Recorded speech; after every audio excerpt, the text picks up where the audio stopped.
Effective communication with Fairfax County residents is imperative before, during, and after an emergency.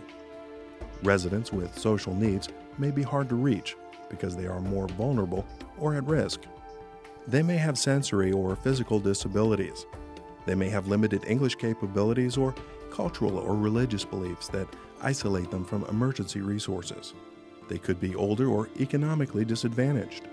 Using the Social Needs Registry, Fairfax County seeks to partner with community organizations that have an ongoing and trusted relationship with our residents with social needs before an actual emergency occurs. If your group assists those with social needs, join the Fairfax County Social Needs Registry. For more information, go to fairfaxcounty.gov. Under e-Services, click on Special Needs Registry and go to Organizations Register with Social Needs Registry, or you can call 703-324-9000.